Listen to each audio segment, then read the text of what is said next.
The Hamas versus Israel conflict or war, what's it really about? Well, let's see if we can determine that. What does this conflict mean to us? To answer this question, we need to know our history. So let's look at some history. Cairo Radio, back in May 19th of 1967, said, "This is our chance, Arabs, to deal Israel a mortal blow of annihilation, to blot out its entire presence in our holy land." Then Cairo Radio again, May 22nd, 1967. "The Arab people is firmly resolved to wipe Israel off the map." Cairo Radio again, May 27th, 1967. "We challenge you, Escol, to try all your weapons. Put them to the test. They will spell Israel's death and annihilation." Egyptian President Nasser, May 28th, 1967. "We will not accept any coexistence with Israel. Today, the issue is not the establishment of peace between the Arab states and Israel. The war with Israel is in effect since 1948. Syrian Defense Minister, May 20th, 1967. "The Syrian army, with its finger on the trigger, is united. As a military man, believe that the time has come to enter into a battle of annihilation."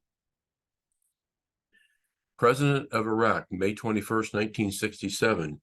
"Our goal is clear, to wipe Israel off the map. We shall, God willing, meet in Tel Aviv and Haifa."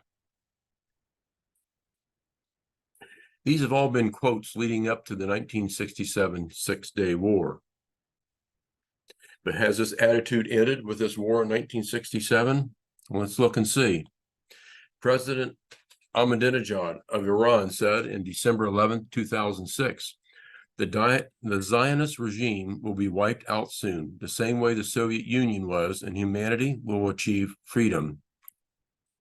Again, Iranian President Ahmadinejad on May 14, 2008, he said, "Today, the reason for the Zionist regime's existence is questioned, and this regime is on its way to annihilation." Once again, President Ahmadinejad of Iran said, and this was in July of 2012, "Any freedom lover and justice seeker in the world must do its best for the annihilation of the Zionist regime in order to pave the path for the establishment of justice and freedom in the world." Once again, President Ahmadinejad, August in 2012, "The very existence of the Zionist regime is an insult to humanity, and that the Zionist regime and the Zionists are a cancerous tumor." Iranian advisor Mohsen Razi, August 2020, "We would raise Tel Aviv to the ground for sure." Does anyone see a pattern here? Wipe Israel off the map, annihilate Israel. That's their only thought and only concern. I didn't see any concerns there being expressed for Israel or for their freedom or rights to live and exist anywhere. Hamas sympathizers today are saying from the river to the sea, and that equates to annihilate Israel. It's the same thing.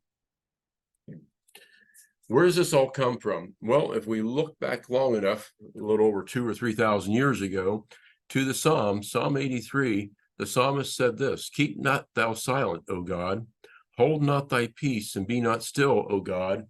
For lo, thy enemies make a tumult, and they that hate thee have lifted up the head.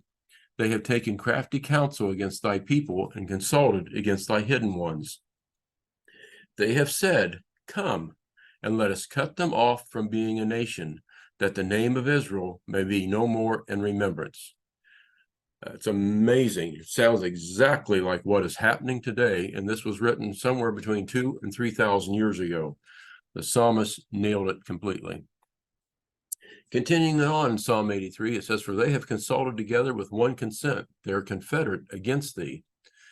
And who's confederate against Israel? It's the tabernacles of Edom, Ishmaelites, Moab, Hagarenes, Gebal, Ammon, Amalek, Philistines, Tyre, Assur. And the psalmist is praying, "Fill their faces with shame, that they may seek thy name, O Lord." So who are all these names being named? Most of them we don't recognize today, but they do still exist today. They just have different names. So let's look at that. The modern day Psalm 83 companies, Ammon, that happens to be the Palestinians and northern Jordan. Moab, again, it's the Palestinians and central Jordan. And Edom is the Palestinians and southern Jordan. Moving on to Gebal, that happens to be Hezbollah and northern Lebanon. And then Tyre is southern Lebanon and the Hezbollah. And then the Ishmaelites are Saudi Arabia. The Philistines are Hamas of Gaza. And we've heard so much lately about the Gaza Strip. And the Sur is Syria and northern Iraq. And the Hagarenes are the Egyptians, and Amalek are the people of Sinai. So all of those Psalm 83 countries that were named 2,000 to 3,000 years ago equate to countries that are there today, all aligned right around Israel of today. And what are they saying? They have said, "Come and let us cut them off from being a nation, that the name of Israel may be no more in remembrance." Does anyone see a pattern here? It takes two to have peace. It only takes one to make war. Israel was living in peace until they were attacked on October 7th, and that brought about the war that's taking place currently. Does anybody recognize this bumper sticker? I see it every now and then. And does anyone know what the meanings of these symbols are? What are we being told here? The C is formed from the Islamic crescent moon. And this group of letterings or symbols kind of spells out coexist. That wasn't what I just saw in this whole litany of quotes that we just gave. It was annihilate Israel, wipe them off the map, from the river to the sea, do away with them. So the C is from the Islamic crescent moon, which is the religion of nearly every one of those countries surrounding Israel that are calling for their annihilation and for their extinction. And then the peace sign that we see there is actually, most people don't realize it, but it's a satanic sign for the fallen cross. Our world uses that peace sign daily. It seems like we see so much of it, and I think most of the world is oblivious to the fact that it is actually a satanic sign for the fallen cross, the failure of Jesus on the cross. Then we see the Star of David, which represents the Jewish people. Obviously, the cross on the end there represents the Christian people, and the E there in the middle is the Hindu OM symbol. So anyway, that's what the coexist bumper sticker stands for. And the leading one of that, the C formed from the crescent moon, calling for coexistence, they call for annihilation, not coexistence. So Hamas versus Israel conflict or war. What does that mean to us today? Well, I believe what's really going on there today, there's approximately 6.9 million Jewish people living in Israel.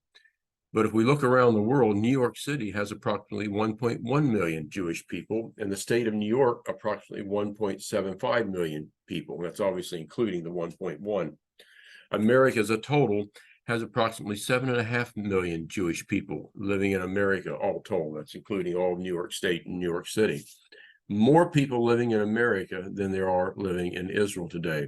And around the world, you would find approximately 15.2 million Jews living around the world. The 6.9 is obviously that part of them are living in Israel. So what is happening here? What's really going on? Well, the answer to that can be found in Ezekiel chapter 37, verse 21. It says, "Say unto them," this is God speaking into Ezekiel, to say, "Thus saith the Lord, behold, I will take the children of Israel from among the heathen," the Gentile nations around the world where they've been scattered, "and bring them into their own land." I believe that's what's really taking place today. Since World War II and the end of the concentration camps and the Nazi Germany attempt to wipe out and annihilate the Jewish people during World War II, we have seen so many Jewish people flee to the United States. And here they found safety, they found security, they found success in business and being able to they've been able to live in safety and freedom. They, thus far, because of such a wonderful lifestyle they've had here in the United States, have had no desire to go back to Israel. But I believe what's happening is we see the protests taking place on the streets. calling for the end of the war and calling for the annihilation of Israel and what have you, all of a sudden, the Jewish people in the United States aren't feeling as safe as they used to. They're not feeling as free as they used to. And I think it's going to start changing their hearts and minds and driving them back into their own land. As Ezekiel says, God says he will take the children of Israel from among the heathen, from among the Gentile nations, and bring them back into their own land. So I believe that's what's really going on today. Genesis chapter 12, verses 1 through 3, closing with this, it says, "The Lord said unto Abram, Get thee out of thy country, and from thy kindred, from thy father's house, unto a land that I will show thee, and I will bless thee, and I will bless them that bless thee, and curse them that curse thee. And in thee shall all the families of the earth be blessed." So this is what's going on in the Middle East and the world. And I believe what we see taking place with the conflict between Hamas and Israel is going to continue right up to the day when Christ comes for his church and takes his people home to be with him in the rapture of the church.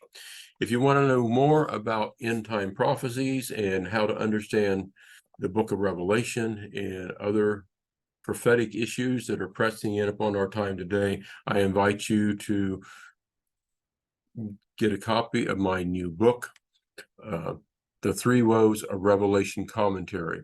It's the fourth in a three woes series of books. It'll answer a lot of questions and be a blessing to your heart, I trust. Thank you very much for watching.